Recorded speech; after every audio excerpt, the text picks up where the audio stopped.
Subscribe now and press the bell icon. Never miss an update. Verb का एक topic है infinitive.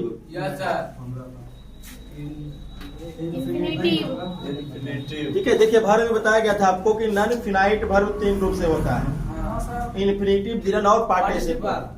अब infinitive जो है क्या है? इन्फिनिटिव है तो नॉन फिनाइट वर्ब का ही एक रूप। किसका रूप है? नॉन फिनाइट वर्ब का एक रूप है ना? तो इन्फिनिटिव नॉन फिनाइट वर्ब का वह रूप है जिसका प्रयोग या तो टू के साथ होगा, जिसका प्रयोग टू के साथ या फिर बिना टू का भी हो सकता है, बिना टू का भी होता है। ठीक है, इन्फिनिटिव नॉन फिनाइट वर्ब का एक ऐसा रूप है जिसका प्रयोग टू के साथ भी होता है और बिना टू के भी होता है। जब इन्फिनिटिव का प्रयोग बिना टू का होगा तो उसको बोलेंगे बेयर इन्फिनिटिव, वो नेक्स्ट चैप्टर में होगा। अभी हम लोग देखेंगे टू वाला इन्फिनिटिव। किसका वाला? टू वाला, यानी टू के साथ ही वर्ब का पहला रूप रहेगा तो उसको हम बोलेंगे इन्फिनिटिव। जैसे to read, to jump, to laugh, to beep, जो भी रहे क्या बोलेंगे? इन्फिनिटिव। और एक चीज समझिए, जो मेन हम लोग का है बिहार बोर्ड में या कोई भी एग्जाम हो हायर लेवल में, उसमें तो डेफिनेशन पूछेगा नहीं कि भाई इन्फिनिटिव क्या होता है। मेन रूप से आपको ऑब्जेक्टिव ही पूछना है। तो ऑब्जेक्टिव के लिए ये पॉइंट आप याद रखिएगा। अगर इसको नहीं भी याद रखते हैं लेकिन समझ तो गए होंगे कि टू के साथ या बिना टू के साथ आएगा, बस इतना काफी है, इसको रट्टा नहीं मारना है। लेकिन अभी जो पॉइंट लिखा रहे हैं कि ये जो इन्फिनिटिव है, समझिएगा बात को, इन्फिनिटिव इज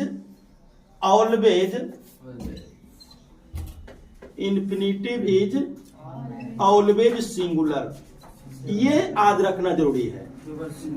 हाँ, इन्फिनिटिव जब भी होगा तो सिंगुलर होगा। अब सिंगुलर है तो सिंगुलर वर्ब भी लेगा, सिंगुलर वर्ब, इज लगाइए, बाज लगाइए, जो भी होगा है ना। हाँ, सिंगुलर वर्ब लेगा, प्लूरल वर्ब नहीं लेगा।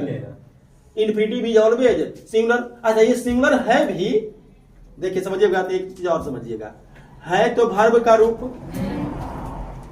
लेकिन वर्ब जैसा काम नहीं करेगा, ये भी ध्यान में रखना है वर्ब लेकिन वर्ब का काम नहीं करेगा।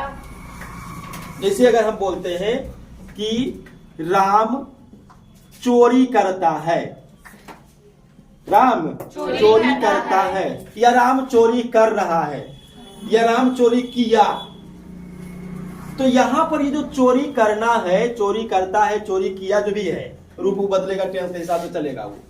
लेकिन ये जो चोरी करना है, ये काम हो रहा है कि नहीं? हो रहा है। हाँ सर, हो रहा है, काम हो रहा है। अच्छा, इसको सीधा कर देते, हो रहा है, और चलो एकदम इसको क्लियरफाई कर देते, चलो चोरी कर ये रहा भी, तुरंत कर रहा है, देख रहे ये चोरी कर रहा है, चोरी कर रहा है, तो वहां पर काम हो रहा है।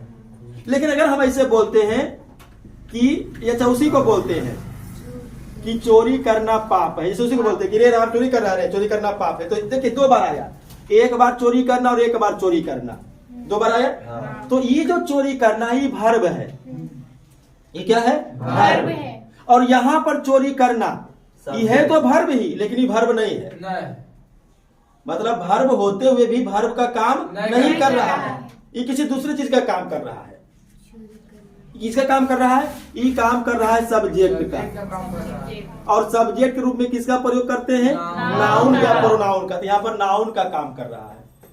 क्या काम कर रहा है? नाउन का। कोई वस्तु नहीं रहा कि चोरी करना पाप, ने समझा रहा है, चोरी कर कोई नहीं रहा, वो बता रहा है कि वस्तु के रूप में उसको सूचित कर रहा है कि चोरी मत करो, चोरी करना पाप है, तो वो नाउन के रूप में है। समझिए, सब्जेक्ट के रूप में क्या हो गया? क्योंकि आपको बताए थे कि जिसका चर्चा होगा वो सब्जेक्ट। तो किसका चर्चा हो रहा है?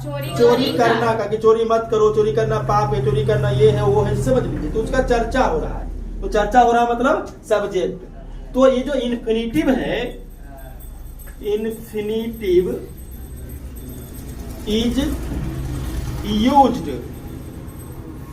as a subject।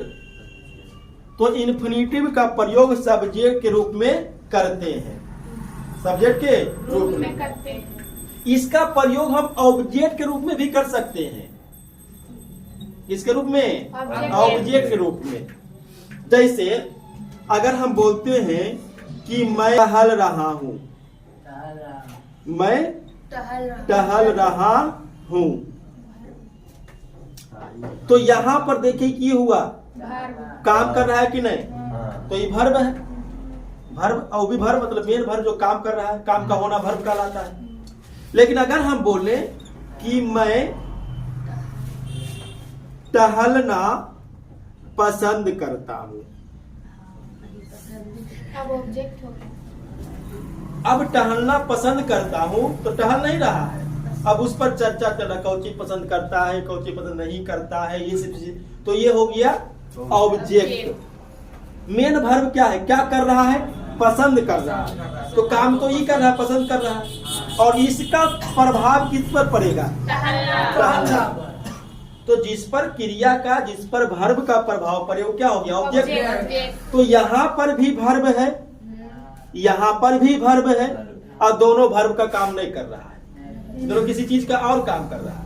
यहाँ पर काम कर रहा है ऑब्जेक्ट का, यहाँ पर काम कर रहा है सब्जेक्ट का। तो यहाँ पर जो भर्ब है ये भी इन्फिनिटिव है, यहाँ पर जो भर्ब है वो भी इन्फिनिटिव है।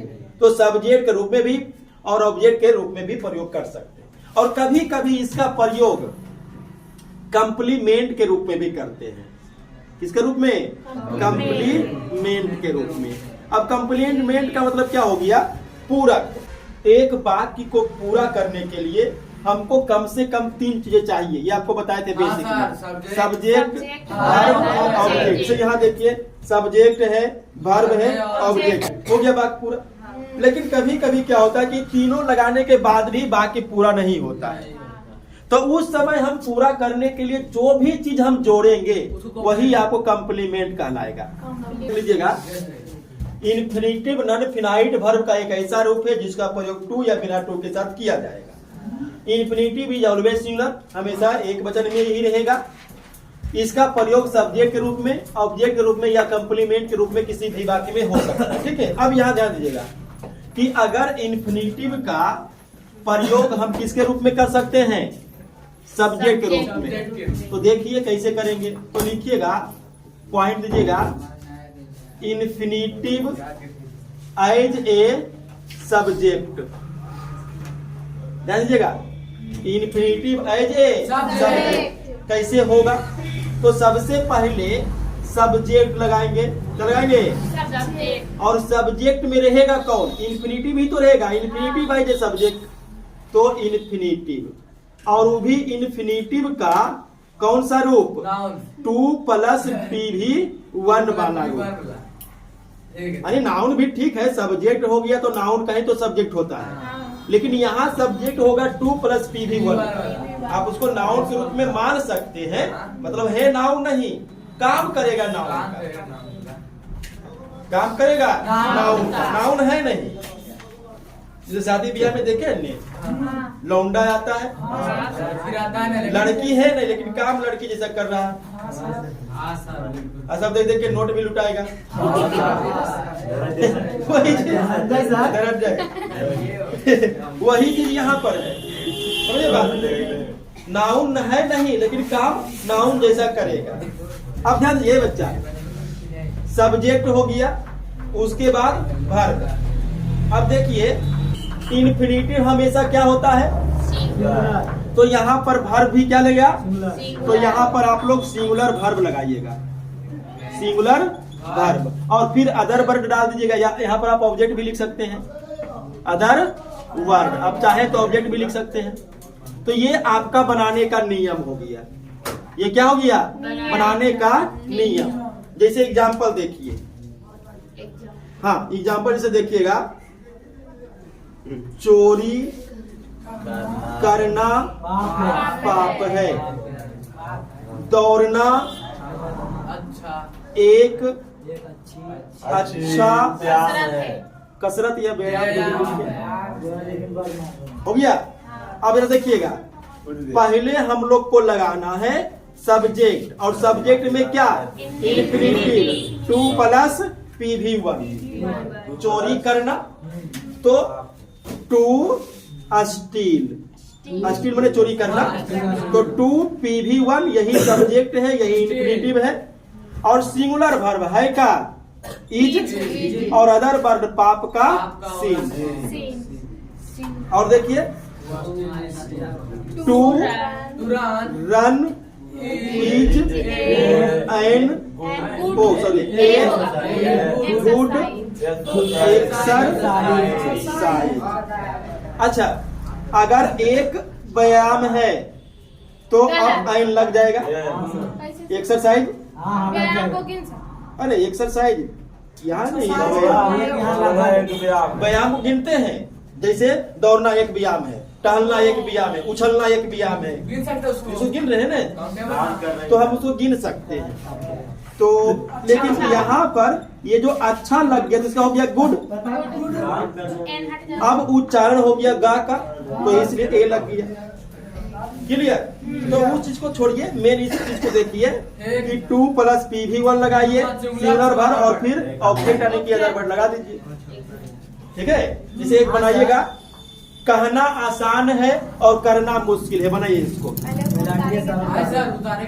कहना आसान है करना मुश्किल, लेकिन करना मुश्किल है, यानी कठिन है। सही बात है ना? बनाइए इसको। ये छोड़ो, कहना आसान है लेकिन करना कठिन है, तो यहाँ पर 2 सेंटेंस को एक ही साथ ऐड किया है। तो देखिएगा, पहले 2 प्लस PV1, तो 2 कहना से या tell, singular verb is, other word easy, आसान, लेकिन का वट, और फिर इसको बनाएंगे तो फिर वही लगाएंगे 2 PV1 करना का डू, सिंगुलर वर्ब इज, और कठिन का आर। बन गया? सही था। क्लियर? चलिए अब इसका दूसरा देखिएगा, कैसे उपयोग करेंगे ऑब्जेक्ट के रूप में। तो यहीं पर हम लोग कर लेते हैं एन ऑब्जेक्ट। हम मुझे में टक्कर नहीं, एक नंबर लिखे थे सर, एक नंबर या जो भी करके लिखेंगे, कोई दिक्कत नहीं। जब इन्फिनिटिव का प्रयोग ऑब्जेक्ट रूप में होगा तो कैसे बनाइएगा? तो पहले देंगे सब्जेक्ट, ध्यान देगा, उसके बाद वर्ब। अब ये जो वर्ब है वो इन्फिनिटिव वाला वर्ब नहीं, अब एक्शन वाला वर्ब, काम होने वाला वर्ब, कौन सा वर्ब? काम होने वाला वर्ब, एक्शन वाला वर्ब, क्रिया वाला वर्ब, उसके बाद ऑब्जेक्ट, इसमें होगा, और ये जो ऑब्जेक्ट है ये होगा इन्फिनिटिव। ये क्या होगा? Infinitive, object infinitive. जैसे एग्जांपल देखिएगा, एग्जांपल देखिएगा,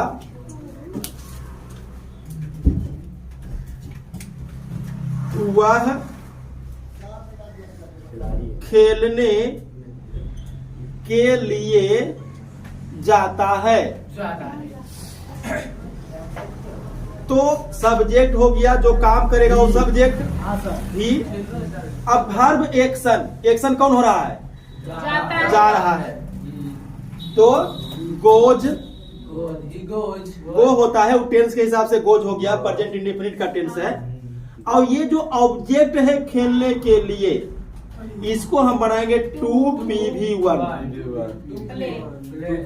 इसे ना समझे, ऑब्जेक्ट का परिभाषा क्या है कि वर्ब का प्रभाव जिस पर पड़े, तो वह जाता है, तो जाने का प्रभाव किस पर पड़ेगा?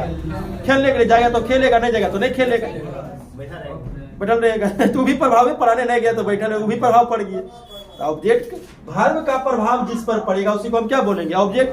तो यहाँ पर खेलने के लिए है, देखिए खेलना वर्ब, लेकिन वर्ब का काम नहीं कर रहा है, किसका काम कर रहा है? ऑब्जेक्ट का। और भी एग्जांपल देखिए, जैसे मैं सब्जी लाने बाजार सब्जी लाने बाजार जाता हूँ।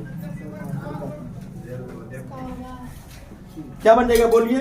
I go I goes to go market to by market to buy buy vegetable vegetables. Vegetables हो गया। सर ये जो 2+PV1 लगा यही तो ऑब्जेक्ट का काम किया।